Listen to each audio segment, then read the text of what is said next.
how to make notes, how to read NCERT, how to read newspapers, how to write answers. But briefly, I will give you an idea. In the beginning, don't filter news. In the beginning, at least for a month or two, my opinion, try to read newspaper end to end. Right? It can be crime news, it can be news related to Bangalore, sports news.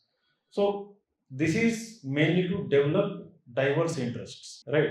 You have to start developing diverse interests in variety of news. Don't read it for the examination, at least for 1 to 2 months. 1 or 2 editorial you can do. Largely the newspaper, don't read for the examination. Simultaneously, what you need to do, memorize the syllabus. Right? Every day take the copy of the syllabus, keep memorizing. Secondly, if you visit our website, there is something called Instapedia. Right?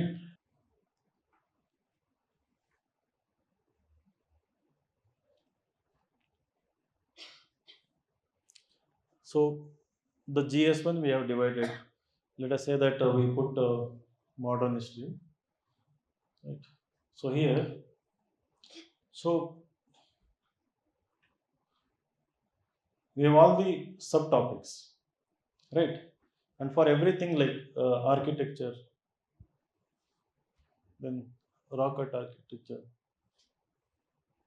temple architecture, right? So let's say Dravida style. It is something like hidden content, right? Now, why I am showing is that in addition to content, you have the subtopics for every syllabus topic.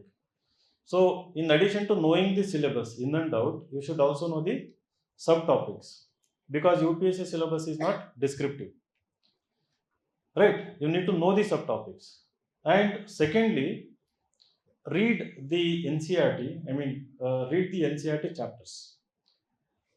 I'm not asking you to, of course, you have to read the chapters, but know the topics, know the skeleton of a book. What are the important topics? If it is related to architecture, what are the topics that are there in the NCERT? Right. Third, keep looking at the PYQs. Right. Anything related to syllabus. So when you are aware of the syllabus structure, when you are aware of the PYQs related to the topic, when you know the NCERT topics related to that topic, you know what to filter in the newspaper. Eventually, when you are thoroughly aware of these three, you will not be wasting your time unnecessarily reading something unrelated to exam in coming days. You got the idea. In the beginning, 2 months, read end to end. Meanwhile, cover whatever I said, at least the syllabus part. Because PYQs, NCERT is a long journey. It will take lots of time, at least the structure of the syllabus. And then anything related to syllabus, you have to give priority. Third step, you have to make notes. I was someone who was against making notes. Right? Now the way examination is evolving, right? At least something new ideas, new facts you gain. Don't make descriptive notes for each and every article. Right? Mainly for the editorials or mainly for the a new policy or a new legislation that has come up. Right? Again, that is again going to be covered in the editorial. So there you identify new ideas that may be more relevant for writing better introduction, right? Better essay. So have a content which is unique, more original, that helps you enrich your answer. So this you will be able to figure out only when you start writing the secure answers, right? The secure initiative I said. Srushti Deshmukh is ranked 5 because of the secure initiative. Like that, there are so many hundreds of toppers whose names we haven't included in our toppers. Right? They have followed secure initiative.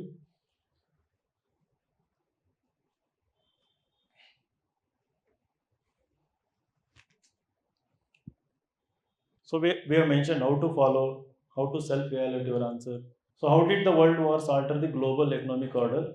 Evaluate the shift in global power, rise of economic institutions, and decline of European dominance. A wonderful question. It has so many elements.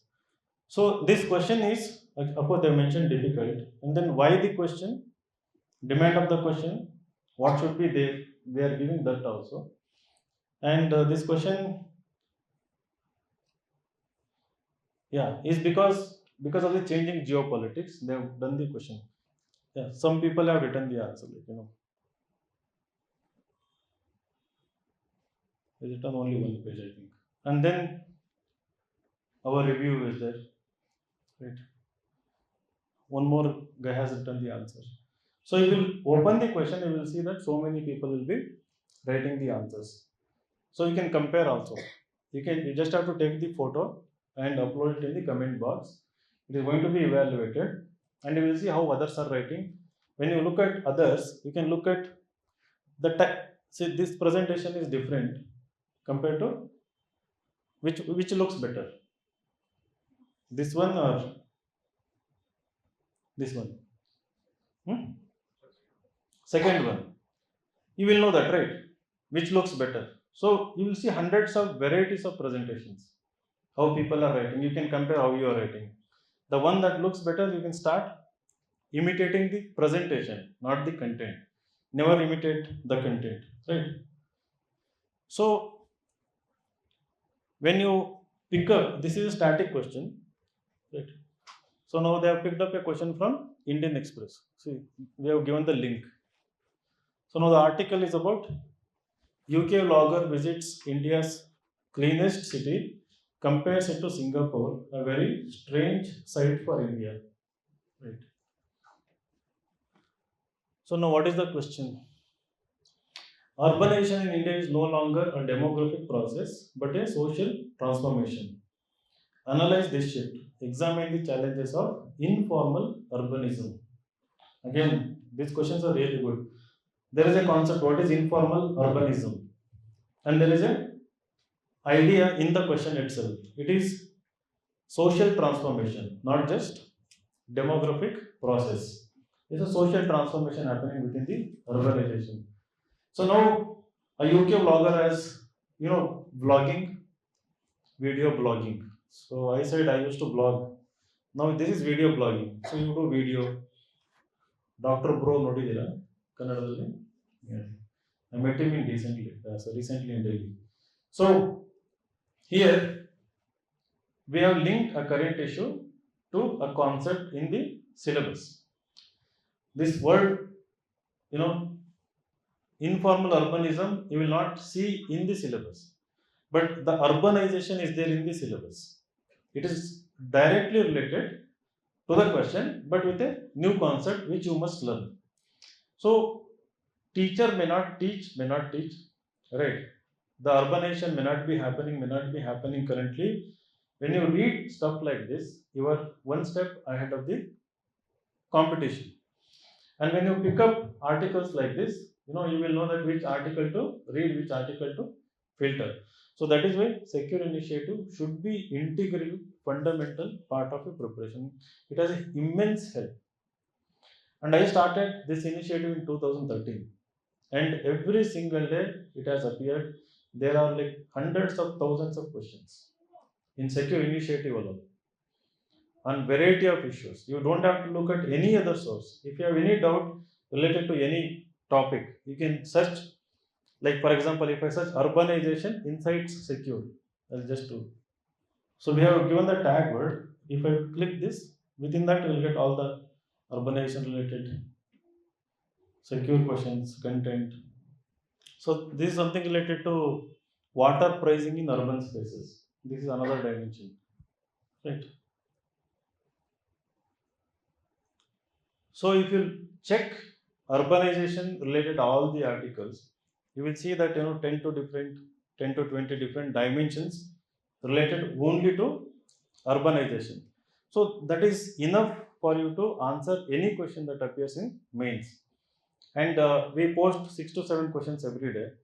When I asked you to write at least 1,000 answers, right? Even if you pick up only 2 questions every day from secure, and if you write, let us say 600 answers next 300 days. So in mains, how many questions appear from GS 1, 2, 3? 20 questions each in GS paper. So there are 60 questions, 60 mains questions. So out of 660 is what percentage? 10%, right? Don't you think out of all the 600 things you have written, right, there is a chance of at least 5 to 6% topics getting repeated, right? So if you write those many answers, you are already prepared for the mains, at least in terms of familiarity, in terms of having dealt with that topic. So between prelims and mains, yeah, you have to further strengthen, deepen, concretize those concepts and remember lots of things. But at least you are not in a vulnerable position, you have already done something, so you can push ahead towards 850 when you have done this groundwork. So if you haven't done this after prelims, it becomes very difficult. So another mistake, don't focus only on prelims. Don't underestimate yourself. Don't be underconfident. Don't be under ambitious. So next attempt I'll do only prelims. I'll clear prelims, show my parents that again I'm capable, and then I will borrow one more year. So don't be like that. Next attempt, 26 attempt, everyone sitting in this room is an attempt to get a rank, right? And I want someone in this classroom to be more ambitious to get all India rank one, right? If you have that ambition and if you have that kind of personality, right, discipline, everything, we can definitely get to the first rank.